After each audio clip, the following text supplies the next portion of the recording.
పల్నాడు జిల్లా Narasaraopet 1 town police station పరిధిలో gold chain పోయిందని బాధితుడు పోలీస్ స్టేషన్ ఫిర్యాదు చేయగా సిఐ ఎంవి చరణ్ తక్షణమే స్పందించి క్రైమ్ విభాగానికి ఆదేశాలు జారీ చేశారు. క్రైమ్ డిపార్ట్మెంట్ సమర్థంగా విచారణ జరిపి గోల్డ్ చైన్ తిరిగి స్వాధీనం చేసుకుంది. అనంతరం ఆ చైన్ ని బాధితుడికి అప్పగించారు. ఈ సందర్భంగా సిఐ ఎంవి చరణ్ ను ప్రజలు ఏదైనా వస్తువులు పోయిన వెంటనే పోలీసులను సంప్రదించాలని, పోలీసులు ఎల్లప్పుడూ ప్రజల భద్రత కోసం సిద్ధంగా ఉంటారని తెలిపారు.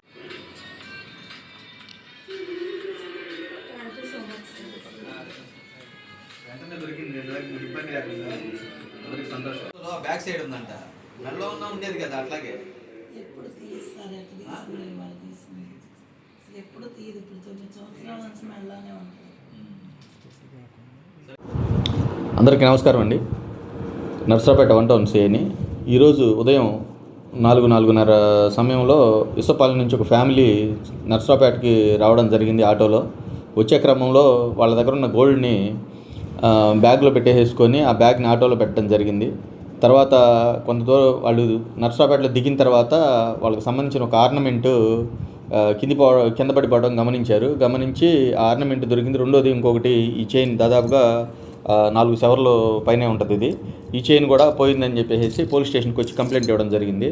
తర్వాత ఈ ఆటో కోసం మా క్రైమ్ టీం వీళ్ళందరూ కూడా వెంటనే సీసీ ఫుటేజ్లు అన్నీ వెరిఫై చేసి ఆటోని గుర్తించి వెళ్ళి ఆటోని సెర్చ్ చేసి ఆటోలో సెర్చ్ చేస్తే వెనక వైపున సీట్లో ఉండడం జరిగింది. తర్వాత ఆటో డ్రైవర్ని కూడా అడగడం జరిగింది. ఫస్ట్ ఆటో డ్రైవర్ అప్పటికే తెలియదు అతనికి, అతను కూడా జెన్యూన్గా ఉండడం వల్ల, అదేవిధంగా వీళ్ళు వెళ్ళి సెర్చ్ చేస్తే ఆటోలో దొరకడం వల్ల వెంటనే దీన్ని రికవర్ చేయడం జరిగింది. మార్నింగ్ పోయింది, వెంటనే దాదాపుగా ఒక 4 అవర్స్లోనే దీన్ని రికవర్ చేసి ఇప్పుడు ఎవరైతే బాధితులు ఉన్నారో వాళ్ళకి అందరూ చేయడం జరుగుతుంది.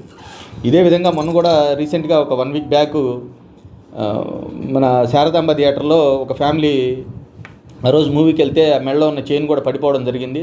దాన్ని కూడా వెంటనే నియర్లీ ఒక 10 అవర్స్ 12 అవర్స్ లోపే మా క్రైమ్ టీము దాన్ని గుర్తించి తీసుకొచ్చి వెంటనే మళ్ళీ వాళ్ళకు కూడా ఇవ్వడం జరిగింది.